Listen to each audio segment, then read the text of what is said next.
Bismillahirrahmanirrahim. Assalamualaikum warahmatullahi taala wabarakatuh.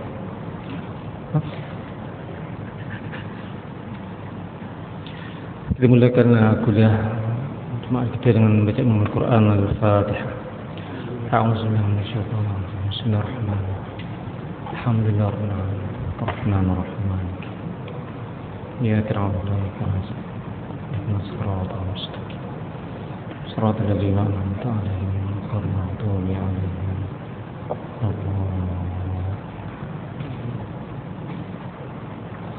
Alhamdulillah rabbil alamin wa bihi nasta'in ala umur dunya waddin wassalatu wassalamu ala asyrafil anbiya'i wal mursalin wa ala alihi wa sahbihi wa man da'a bi da'watihi ila yaumiddin. Asyhadu an la ilaha illallah wahdahu la syarika lah wa asyhadu anna Muhammadan 'abduhu wa rasuluh. Allahumma salli ala sayyidina Muhammad wa ala ali sayyidina Muhammad. Allahumma rabbi shrah li sadri wa yassir li amri wahlul 'uqdatam min lisani yafqahu qawli, amma ba'd. Yang saya muliakan Pengurus Masjid, Datuk Mansur, Tuan Imam, Lejatan Kuasa Masjid, Datuk-datuk, tuan-tuan hadirin yang dikasihi sekalian. Alhamdulillah, bersyukur kita kehadrat Allah Subhanahu wa taala kerana kita dapat berada di rumah Allah Subhanahu wa taala. Dan hari ini merupakan hari Jumaat, hari yang dimuliakan oleh Allah Subhanahu wa taala. Hari yang di mana Allah Subhanahu wa taala ingin mengajak umat Islam datang ke masjid. Bukan pada waktu malam, bukan pada awal pagi, tetapi pada waktu tengah hari. Supaya manusia ini diberikan peringatan dalam kehidupan. Tak kiralah manusia itu berada di negara maju, negara mundur ataupun negara membangun, sama saja pada Allah Subhanahu wa taala.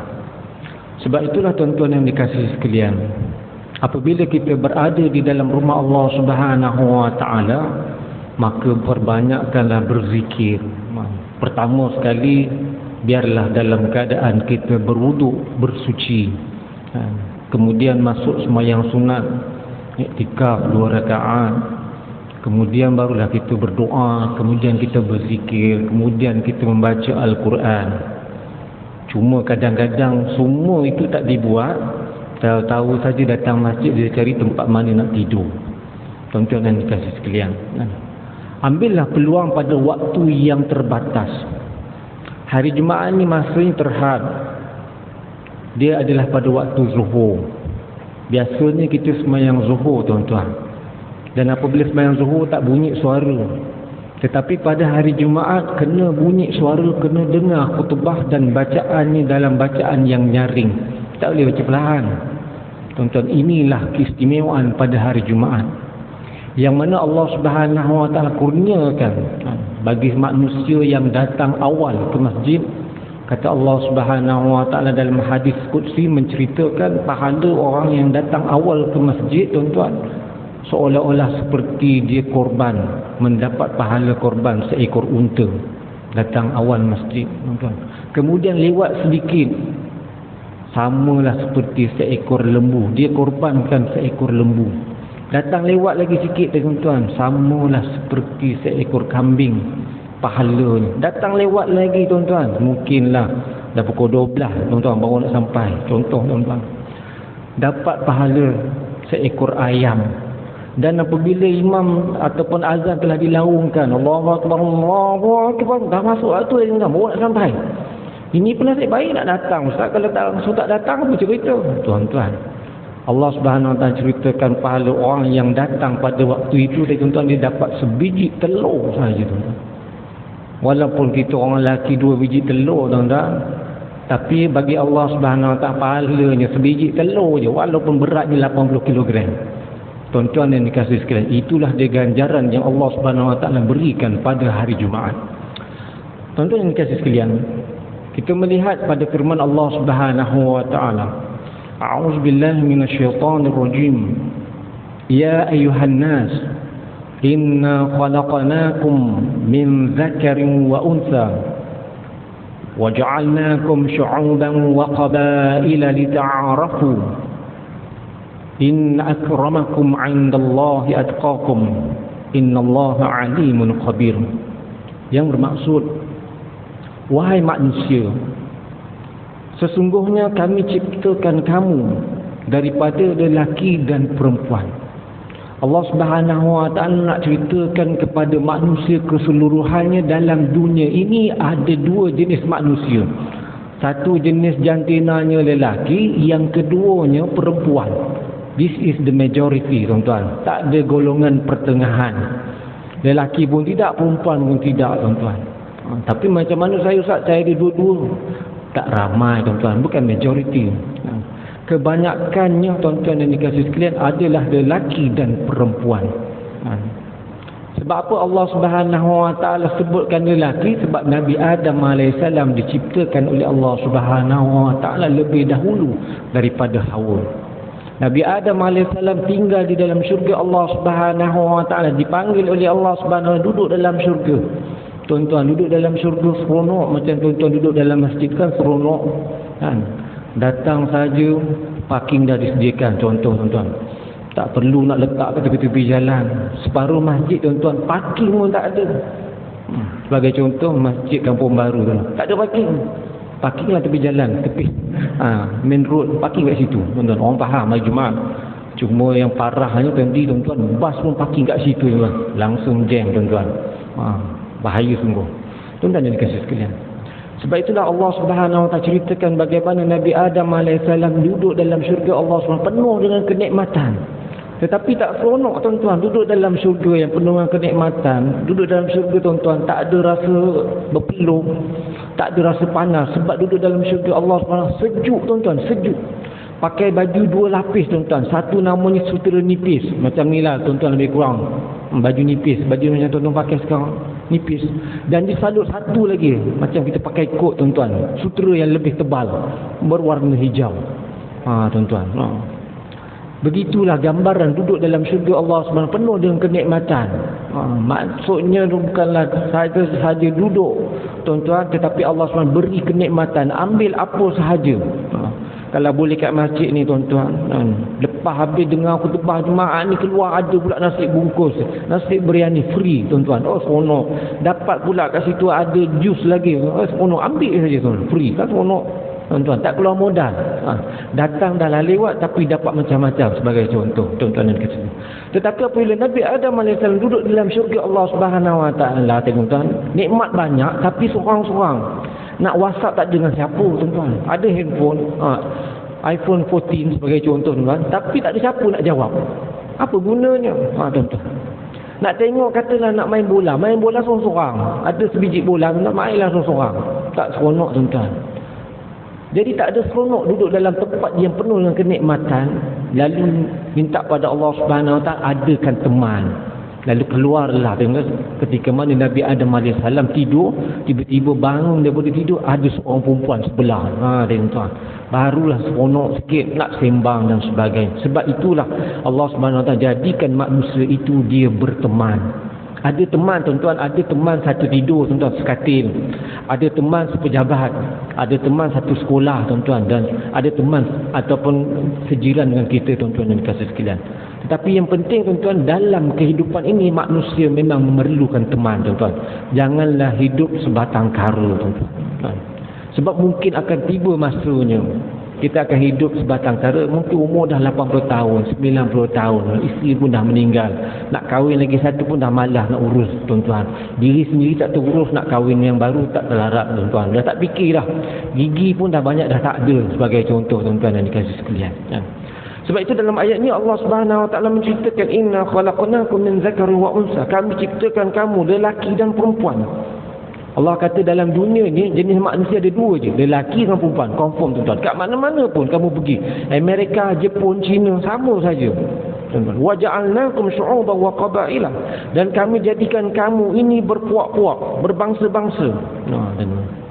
Ada jenis Melayu, ada jenis Campar sebagai contoh, tuan-tuan, dan pelbagai. Wa qaba'ila, dan berpuak-puak li ta'arafu, supaya kamu saling kenal mengenal di antara satu sama lain. Sebab kita ini manusia kena berkenalan. Sebagai contoh, tinggal kat Malaysia sampai satu ketika belajar, sebagai contoh saya dapat peluang melanjutkan pelajaran ke universiti luar negara, tuan-tuan, kita pergi, tuan-tuan. Dapat pula beasiswa, kita pergi. Dan di sana kita tengok orang sana tak cakap bahasa Melayu rupanya, sebagai contoh, tuan-tuan. Tetapi kita menuntut ilmu, di atas tuntutan ilmu kita keluar, kita tak cari pengalaman baru. Maknanya kita nak kenal dengan orang lain yang bukan berada di tempat yang sama dengan kita, tuan-tuan. Dita'arafu, supaya kamu saling kenal mengenal di antara satu sama lain. Jangan buat gaduh, tuan-tuan. Jangan nak cari masalah, nak berkelahi tak habis-habis, tuan-tuan. Tak menguntungkan. Kata Allah SWT, supaya kamu kenal mengenal di antara satu sama lain. Yang paling penting, inna akramakum indallahi atqakum. Sesungguhnya kata Allah SWT, orang yang paling mulia, orang yang paling tinggi darjatnya di sisi Allah Subhanahu wa taala di kalangan kamu, kata Allah Subhanahu wa taala, atqakum, yang paling takut pada Allah Subhanahu wa taala. Bukan takut pada pemimpin, bukan takut pada orang lain, tuan-tuan, tetapi takut pada Allah Subhanahu wa taala. Innallaha alimun khabir. Kata Allah Subhanahu wa taala, sesungguhnya Allah Maha mengetahui lagi Maha mengenal. Dari sudut nak memberikan ganjaran, martabat kedudukan manusia ini, hanya Allah Subhanahu wa taala sahaja yang menilai. Manusia boleh acting, tuan-tuan, boleh berlakon, nampak macam warak, sebagai contoh. Warak, tuan-tuan. Tapi apabila berlaku, tuan-tuan, dia sebagai contoh seorang penceramah yang hebat, tapi dia ada pula aliran pemikiran yang berlawanan dengan syariat. Sebagai contoh, tuan-tuan, dia kata saya nak berkhalwat, saya nak berzikir, tetapi saya memerlukan wanita yang muda yang belum berkahwin bersama-sama dengan saya. Ini tak betul. Walaupun dia punya serban dia ke, songkok kupiah dia besar dan sebagainya, itu bukan masalah, tuan-tuan. Tapi kenapa berzikir memerlukan wanita yang belum berkahwin, sebagai contoh? Kenapa tak panggil isteri dia? Kenapa tak panggil orang-orang yang dah berumur 60 tahun, wanita-wanita yang dah 60 tahun, ajak berzikir sekali? So nak yang muda yang belum kahwin, tuan-tuan. Ini ajaran sesat, sebagai contoh, tuan-tuan kasih sekalian. Sebab itulah Allah Subhanahu wa taala menceritakan kepada kita dalam ayat ini, inna akramakum indallahi atqakum. Sesungguhnya orang yang paling mulia, kata Allah Subhanahu wa taala. Open, tuan-tuan, dia terbuka, dia bukan terhad only for nationality, contoh Malaysian only, tak, bukan begitu, tuan-tuan. Open, tuan-tuan, siapa-siapa sahaja di kalangan hamba-hamba Allah Subhanahu wa taala. Dalam ayat ini juga, tuan-tuan yang dikasih sekalian, ketika mana Khalid bin Al-Walid di zaman dia jahiliah dulu, tuan-tuan, zaman jahiliah, dia menjadi panglima perang bagi orang-orang kafir di kota Mekah, tuan-tuan. Dalam peperangan Badar dia tidak mengikuti peperangan tersebut. Dalam peperangan Uhud dia mengetuai angkatan tentera kafir Quraisy. Dalam peperangan Badar tentera Islam menang, tuan-tuan. Nabi SAW dia bukan nak berperang dalam peperangan Badar di satu tempat namanya Badar. Nabi SAW dia nak buat sekatan jalan raya sahaja, tuan-tuan. Dia nak buat roadblock sahaja. Dia nak ambil balik harta-harta mereka yang dulu ditinggalkan di kota Mekah.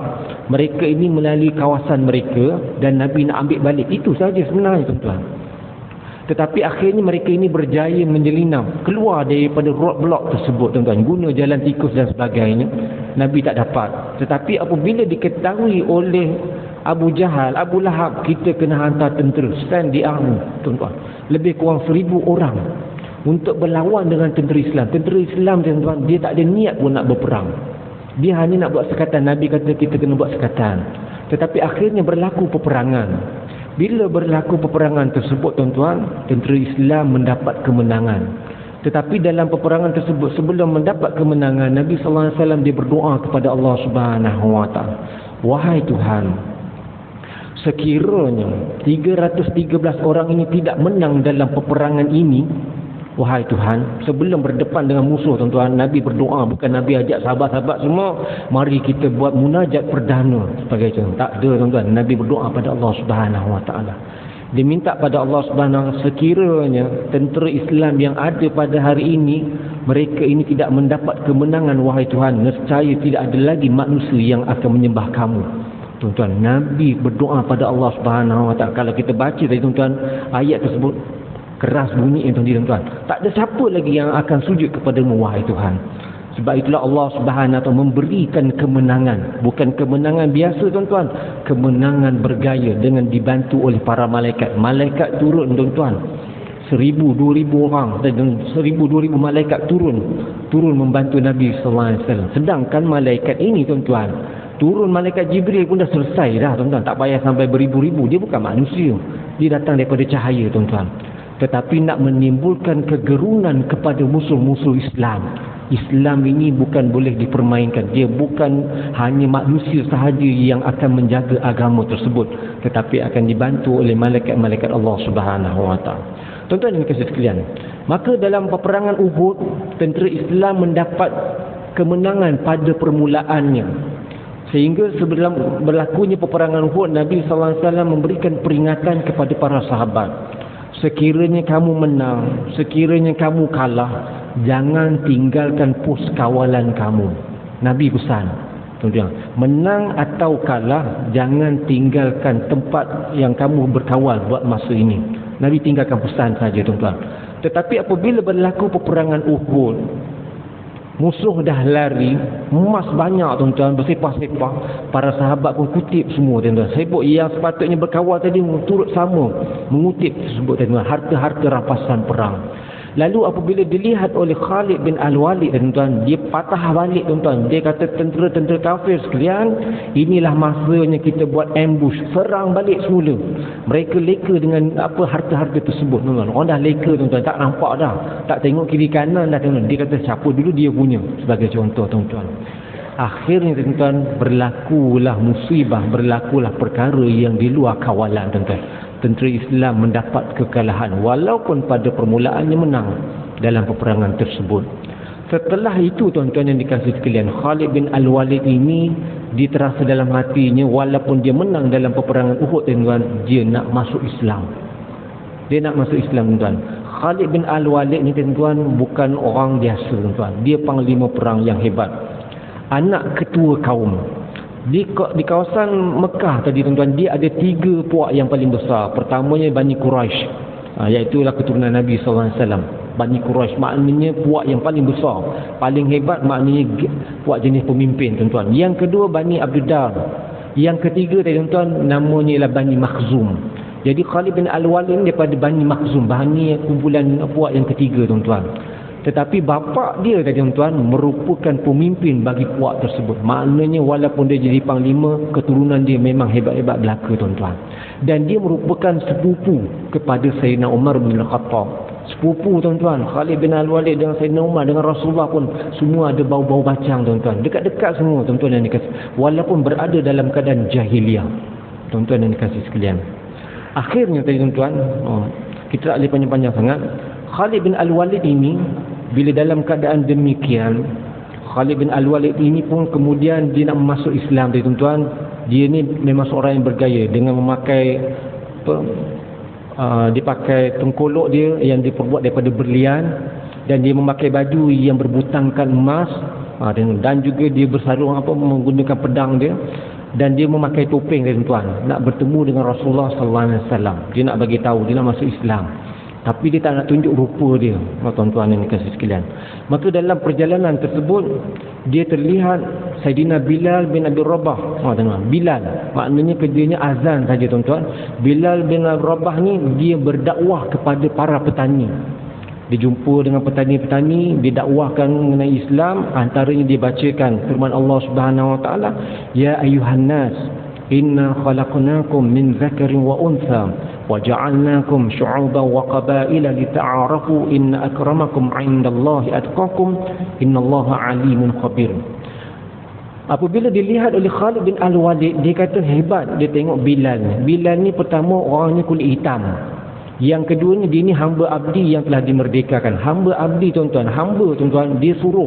Dia bukan maid, bukan pembantu rumah tuan-tuan. Dia memang macam tawanan perang tuan. Suruh buat kerja dia, tak perlu dibayar. Tuan-tuan yang dikasihi sekalian, itu namanya hamba.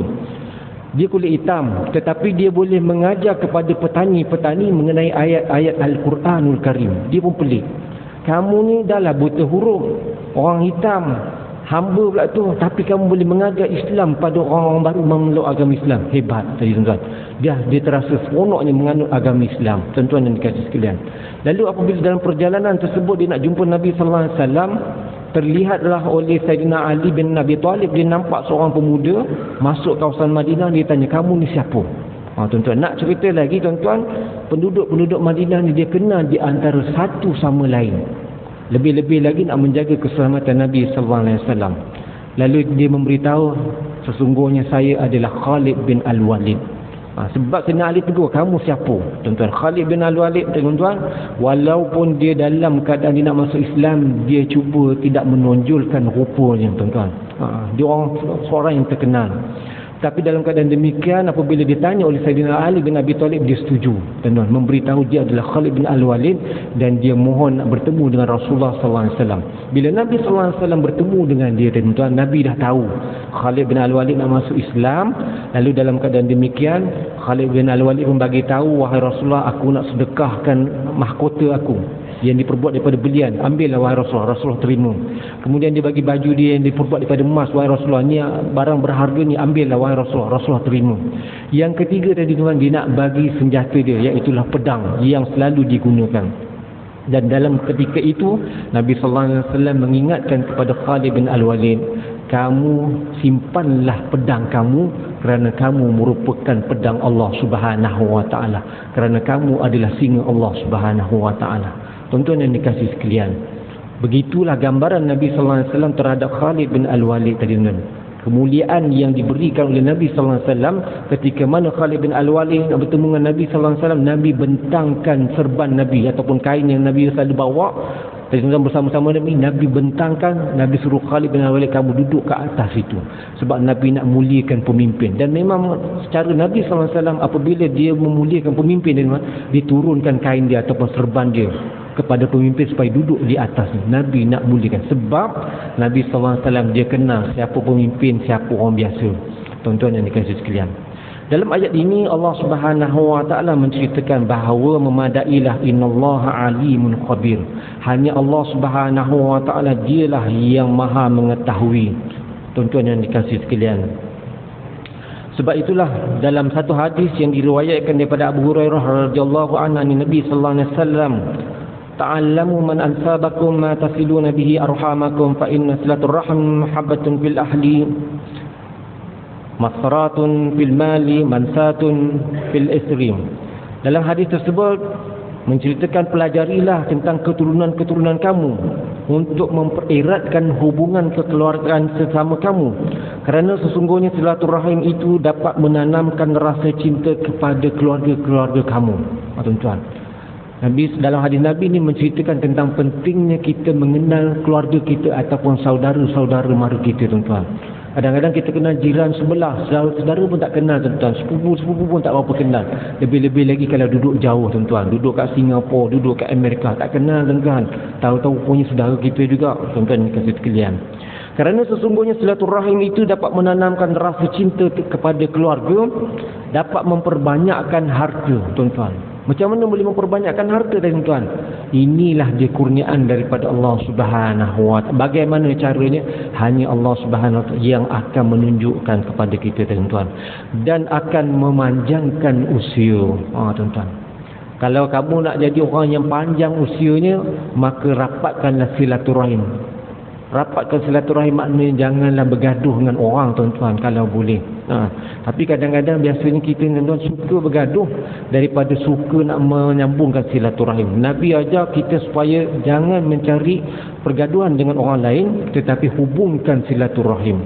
Tuan-tuan yang dikasihi sekalian, dalam hadis yang lain juga menceritakan bahawa Nabi sallallahu alaihi wasallam daripada Abi Hurairah radhiyallahu anhu qala Rasulullah sallallahu alaihi wasallam, innallaha la yanzuru ila suwarikum wa amwalikum walakin yanzuru ila qulubikum wa a'malikum. Dalam hadis ini juga menceritakan bahawa Rasulullah sallallahu alaihi wasallam tidak memandang kepada bagaimana rupa keadaan kamu, handsome ke tak handsome, tuan-tuan, biasa ke ataupun luar biasa. Dan juga harta kamu, banyak mana harta kita, Allah Subhanahu tak pernah tanya pun tuan-tuan. Harta banyak ke, miskin ke, macam mana, Allah Subhanahu tidak pernah tanya. Tetapi dia memandang kepada hati dan juga amal-amal perbuatan kamu. Allah Subhanahu nak lihat kepada hati kamu. Macam tuan-tuan sekarang ni hadir kat masjid, kita tanam, hadir ke rumah Allah Subhanahu Wa Taala kerana Allah Subhanahu Wa Taala. Kita orang Islam, kita ada ilmu, kita ada kefahaman, kita nak mencari pahala dalam kesempatan masa yang ada. Sebab kita tidak tahu masa bila umur kita ini dipanjangkan oleh Allah Subhanahu Wa Taala, bila masa kita ni, umur kita ni ataupun nyawa kita ni akan dicabut oleh Allah Subhanahu Wa Taala. Jadi dalam masa-masa yang ada ini tuan-tuan, gunakan dengan sebaik-baiknya, tambahlah amalan-amalan yang termampu kita lakukan.